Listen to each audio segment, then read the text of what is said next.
अध्याय 30 प्रचेताओं को श्री विष्णु भगवान का वरदान। विदुर जी ने पूछा, ब्रह्मन, आपने राजा प्राचीन भरी के जिन पुत्रों का वर्णन किया था, उन्होंने रुद्रगीत के द्वारा श्री हरि की स्तुति करके क्या सिद्धि प्राप्त की? बारहस्पत्य, मोक्षाधिपति श्री नारायण के अत्यंत प्रिय भगवान शंकर का अकस्मात सानिध्य प्राप्त करके प्रचेताओं ने मुक्ति तो प्राप्त की ही होगी। इससे पहले इस लोक में अथवा परलोक में भी उन्होंने क्या पाया, वह बतलाने की कृपा करें। श्री मैत्रेय जी ने कहा, विदुर जी, पिता के आज्ञाकारी प्रचेताओं ने समुद्र के अंदर खड़े रहकर रुद्र गीत के जप रूपी यज्ञ और तपस्या के द्वारा समस्त शरीरों के उत्पादक भगवान श्री हरि को प्रसन्न कर लिया। तपस्या करते करते 10,000 वर्ष बीत जाने पर पुराण पुरुष श्री नारायण अपनी मनोहर कांति द्वारा उनके तपस्या जनित क्लेश को शांत करते हुए सौम्य विग्रह से उनके सामने प्रकट हुए। गरुड़ जी के कंधे पर बैठे हुए श्री भगवान ऐसे जान पड़ते थे मानो सुमेरु के शिखर पर कोई श्याम घटा छाई हो। उनके श्रीअंग में मनोहर पीतांबर और कंठ में कौस्तुभ मणि सुशोभित थी। अपनी दिव्य प्रभा से वे सब दिशाओं का अंधकार दूर कर रहे थे। चमकीले सुवर्णमय आभूषणों से युक्त उनके कमनीय कपोल और मनोहर मुखमंडल की अपूर्व शोभा हो रही थी। उनके मस्तक पर झिलमिलाता हुआ मुकुट शोभायमान था। प्रभु की 8 भुजाओं में 8 आयुध थे। देवता, मुनि और पार्षदगण सेवा में उपस्थित थे तथा गरुड़ जी किन्नरों की भांति साम में पंखों की ध्वनि से कीर्तिगान कर रहे थे। उनकी 8 लंबी लंबी स्थूल भुजाओं के बीच में लक्ष्मी जी से स्पर्धा करने वाली वनमाला विराजमान थी। आदि पुरुष श्री नारायण ने इस प्रकार पधार कर अपने शरणागत प्रचेताओं की ओर दया दृष्टि से निहारते हुए मेघ के समान गंभीर वाणी में कहा। श्री भगवान ने कहा, राजपुत्रों, तुम्हारा कल्याण हो। तुम सब में परस्पर बड़ा प्रेम है और स्नेहवश तुम एक ही धर्म का पालन कर रहे हो। तुम्हारे इस आदर्श सौहार्द से मैं बड़ा प्रसन्न हूँ। मुझसे वर मांगो।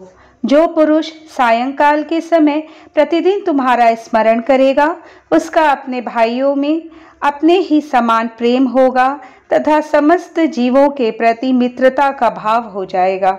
जो लोग सायंकाल और प्रातःकाल एकाग्र चित्त से रुद्र गीत द्वारा मेरी स्तुति करेंगे, उनको मैं अभीष्ट वर और शुद्ध बुद्धि प्रदान करूंगा। तुम लोगों ने बड़ी प्रसन्नता से अपने पिता की आज्ञा शिरोधार्य की है।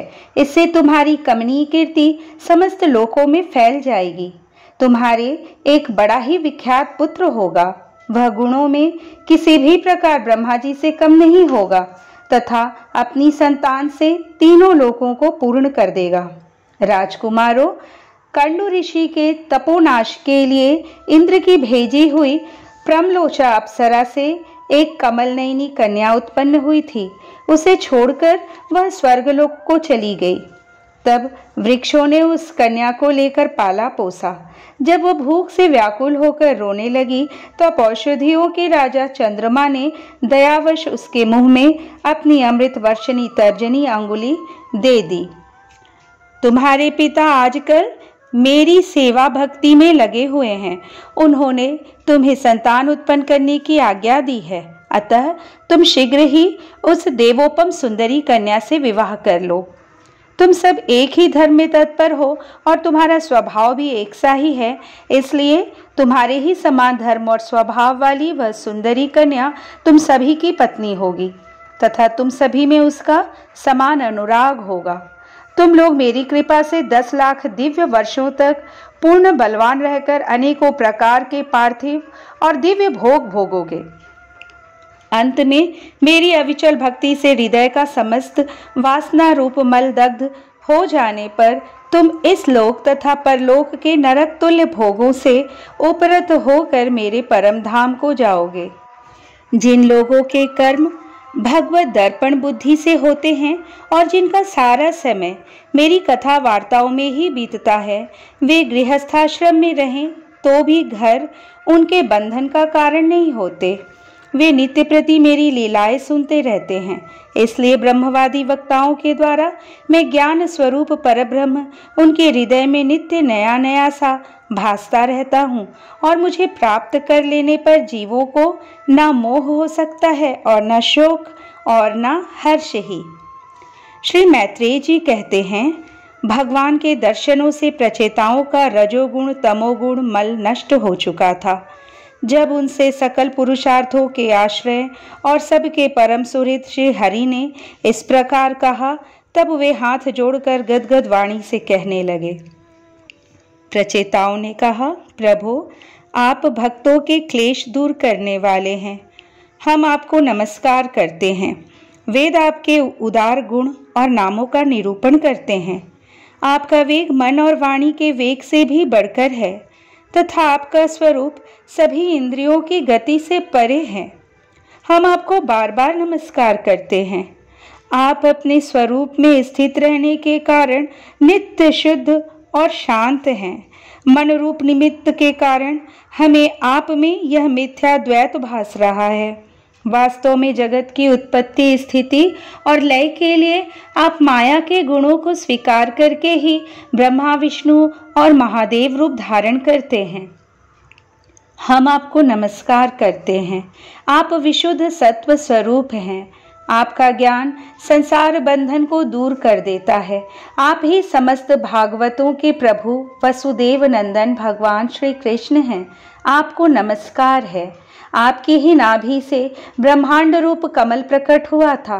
आपके कंठ में कमल कुसुमों की माला सुशोभित है तथा आपके चरण कमल के समान कोमल है। कमल नयन, आपको नमस्कार है। आप कमल कुसुम की केसर के समान स्वच्छ पीतांबर धारण किए हुए हैं। समस्त भूतों के आश्रय स्थान हैं तथा सबके साक्षी हैं। हम आपको नमस्कार करते हैं। भगवान, आपका यह स्वरूप संपूर्ण क्लेशों की निवृत्ति करने वाला है। हम अविद्या, अस्मिता, राग द्वेषादि क्लेशों से पीड़ितों के सामने आपने इसे प्रकट किया है। इससे बढ़कर हम पर और क्या कृपा होगी। अमंगलहारी प्रभो, दीनों पर दया करने वाले समर्थ पुरुषों को इतनी ही कृपा करनी चाहिए कि समय समय पर उन दीन जनों को ये हमारे हैं इस प्रकार स्मरण कर लिया करें। इसी से उनके आश्रितों का चित्त शांत हो जाता है। आप तो क्षुद्र से क्षुद्र प्राणियों के भी अंतःकरणों में अंतर्यामी रूप से विराजमान रहते हैं। फिर आपके उपासक हम लोग जो जो कामनाएं करते हैं, हमारी उन कामनाओं को आप क्यों न जान लेंगे। जगदीश्वर, आप मोक्ष का मार्ग दिखाने वाले और स्वयं पुरुषार्थ स्वरूप हैं। आप हम पर प्रसन्न हैं, इससे बढ़कर हमें और क्या चाहिए। बस हमारा अभीष्ट वर तो आपकी प्रसन्नता ही है। तथापि नाथ, हम एक वर आपसे अवश्य मांगते हैं। प्रभु, आप प्रकृति आदि से परे हैं और आपकी विभूतियों का भी कोई अंत नहीं है, इसलिए आप अनंत कहे जाते हैं। यदि भ्रमर को अनायास ही कल्प वृक्ष मिल जाए तो क्या वह किसी दूसरे वृक्ष का सेवन करेगा। तब आपकी चरण शरण में आकर अब हम क्या क्या मांगे। हम आपसे केवल यही मांगते हैं कि जब तक आपकी माया से मोहित होकर हम अपने कर्मानुसार संसार में भ्रमते रहें, तब तक जन्म जन्म में हमें आपके प्रेमी भक्तों का संग प्राप्त होता रहे। हम तो भगवत भक्तों के क्षण भर के संग के सामने स्वर्ग और मोक्ष को भी कुछ नहीं समझते। फिर मानवीय भोगों की तो बात ही क्या है। भगवत भक्तों के समाज में सदा सर्वदा भगवान की मधुर मधुर कथाएं होती रहती है, जिनके श्रवण मात्र से भोग तृष्णा शांत हो जाती है। वहाँ प्राणियों में किसी प्रकार का वैर विरोध या उद्वेग नहीं रहता।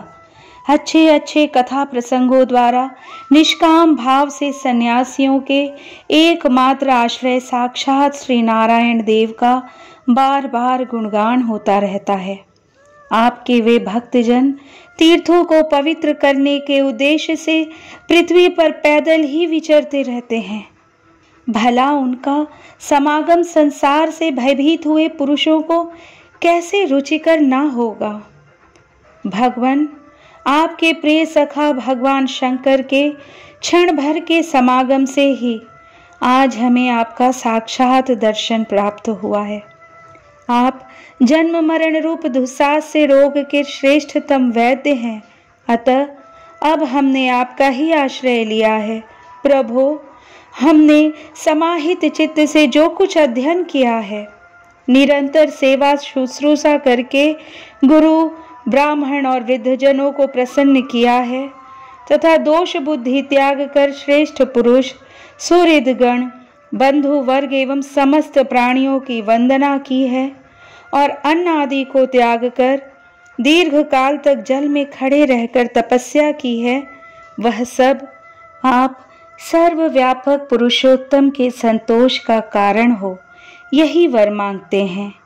स्वामिन, आपकी महिमा का पार न पाकर भी स्वयंभू मनु, स्वयं ब्रह्मा जी, भगवान शंकर तथा तप और ज्ञान से शुद्ध चित्त हुए अन्य पुरुष निरंतर आपकी स्तुति करते रहते हैं। अतः हम भी अपनी बुद्धि के अनुसार आपका यशोगान करते हैं। आप सर्वत्र समान शुद्ध स्वरूप और परम पुरुष हैं। आप सत्वमूर्ति भगवान वासुदेव को हम नमस्कार करते हैं। श्री मैत्रेय जी कहते हैं, विदुर जी, प्रचेताओं के इस प्रकार स्तुति करने पर शरणागत वत्सल श्री भगवान ने प्रसन्न होकर कहा, तथास्तु। अप्रतिहत प्रभाव श्री हरि की मधुर मूर्ति के दर्शनों से अभी प्रचेताओं के नेत्र तृप्त नहीं हुए थे, इसलिए वे उन्हें जाने देना नहीं चाहते थे। तथापि वे अपने परम धाम को चले गए। इसके पश्चात प्रचेताओं ने समुद्र के जल से बाहर निकलकर देखा कि सारी पृथ्वी को ऊंचे ऊंचे वृक्षों ने ढक दिया है, जो मानो स्वर्ग का मार्ग रोकने के लिए ही इतने बढ़ गए थे। यह देखकर वे वृक्षों पर बड़े कुपित हुए। तब उन्होंने पृथ्वी को वृक्ष लता आदि से रहित कर देने के लिए अपने मुख से प्रचंड वायु और अग्नि को छोड़ा, जैसे कालाग्नि रुद्र प्रलय काल में छोड़ते हैं।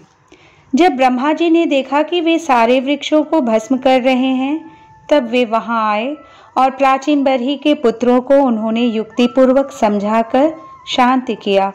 फिर जो कुछ वृक्ष वहां बचे थे, उन्होंने डरकर ब्रह्मा जी के कहने से वह कन्या लाकर प्रचेताओं को दी।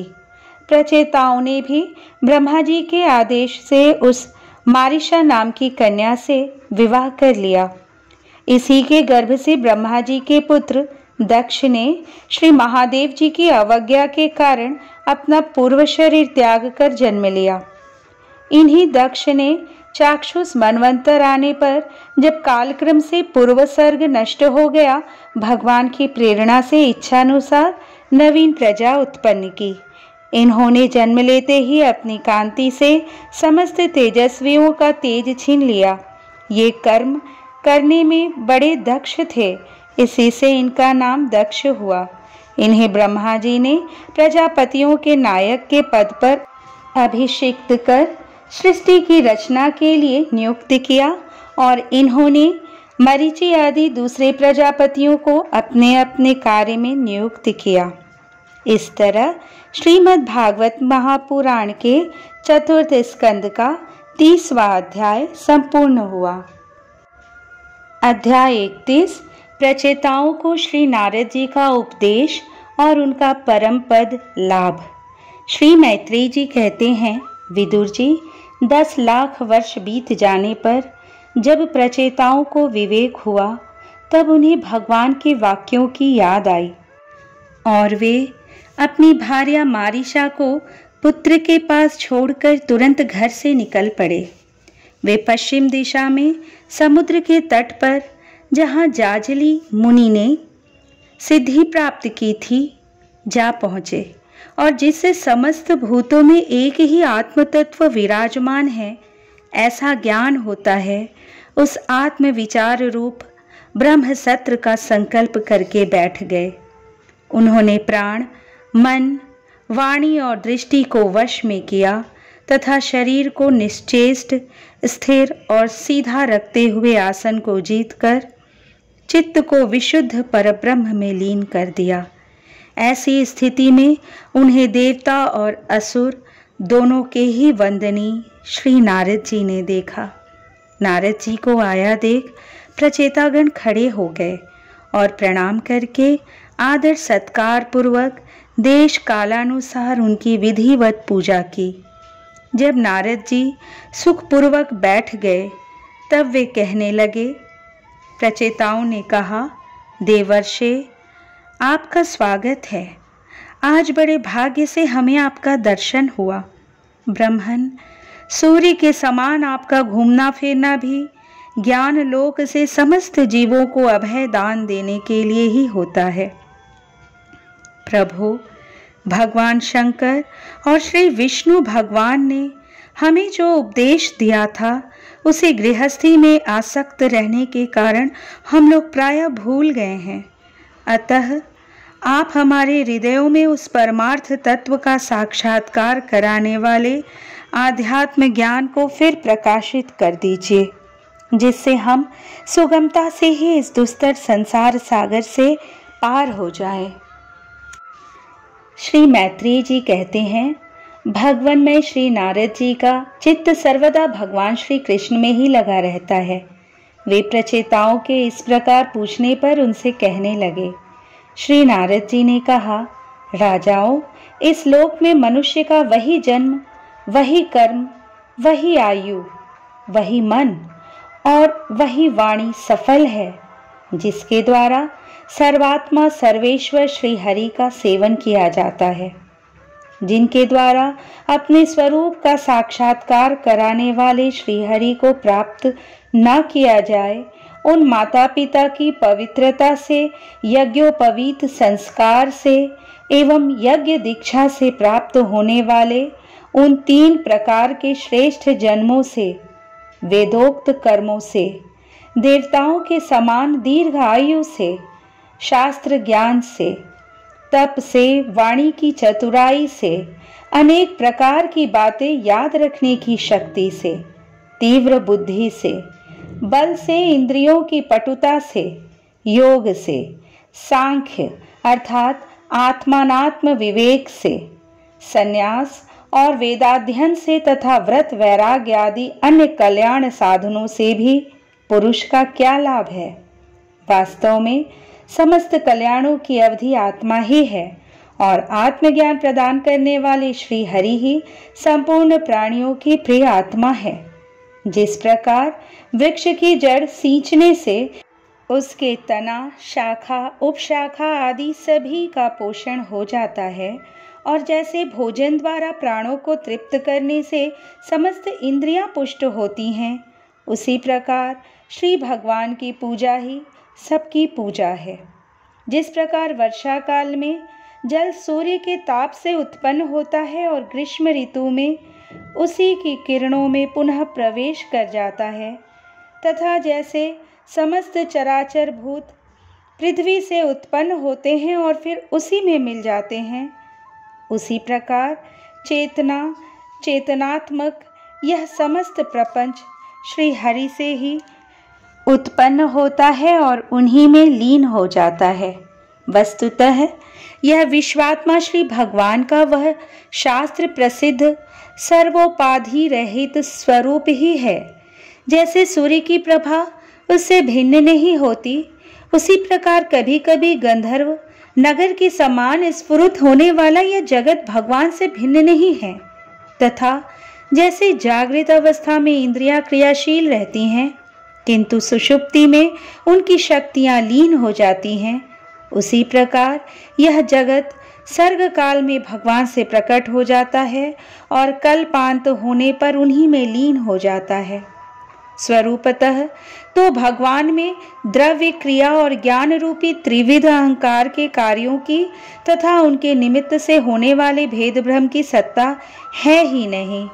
नृपतिगण जैसे बादल, अंधकार और प्रकाश, ये क्रमशः आकाश से प्रकट होते हैं और उसी में लीन हो जाते हैं, किंतु आकाश इनसे लिप्त नहीं होता। उसी प्रकार ये सत्व, रज और तमोमयी शक्तियाँ कभी परब्रह्म से उत्पन्न होती हैं और कभी उसी में लीन हो जाती हैं। इसी प्रकार इनका प्रवाह चलता रहता है, किंतु इससे आकाश के समान असंग परमात्मा में कोई विकार नहीं होता। अतः तुम ब्रह्मादि समस्त लोकपालों के भी अधीश्वर श्री हरि को अपने से अभिन्न मानते हुए भजो, क्योंकि वे ही समस्त देहधारियों के एकमात्र आत्मा हैं। वे ही जगत के निमित्त कारण काल, उपादान कारण प्रधान और नियंता पुरुषोत्तम हैं, तथा अपनी काल शक्ति से वे ही इस गुणों के प्रवाह में प्रपंच का संहार कर देते हैं। वे भक्त वत्सल भगवान समस्त जीवों पर दया करने से, जो कुछ मिल जाए उसी में संतुष्ट रहने से तथा समस्त इंद्रियों को विषयों से निवृत्त करके शांत करने से शीघ्र ही प्रसन्न हो जाते हैं। पुत्रैषणा आदि सब प्रकार की वासनाओं के निकल जाने से जिनका अंतःकरण शुद्ध हो गया है, उन संतों के हृदय में उनके निरंतर बढ़ते हुए चिंतन से खींचकर अविनाशी श्री हरि आ जाते हैं और अपनी भक्ताधीनता को चरितार्थ करते हुए हृदय आकाश की भांति वहां से हटते नहीं। भगवान तो अपने को अर्थात भगवान को ही सर्वस्व मानने वाले निर्धन पुरुषों पर ही प्रेम करते हैं, क्योंकि वे परम रसज्ञ हैं। उन अकिंचनों की अन्यान्याश्रय अहेतु की भक्ति में कितना माधुर्य होता है, इसे प्रभु अच्छी तरह जानते हैं। जो लोग अपने शास्त्र ज्ञान, धन, कुल और कर्मों के मद से उन्मत्त होकर ऐसे निष्किंचन साधु जनों का तिरस्कार करते हैं, उन दुर्बुद्धियों की पूजा तो प्रभु स्वीकार ही नहीं करते। भगवान स्वरूपानंद से ही परिपूर्ण हैं। उन्हें निरंतर अपनी सेवा में रहने वाली लक्ष्मी जी तथा उनकी इच्छा करने वाले नरपति और देवताओं की भी कोई परवाह नहीं है।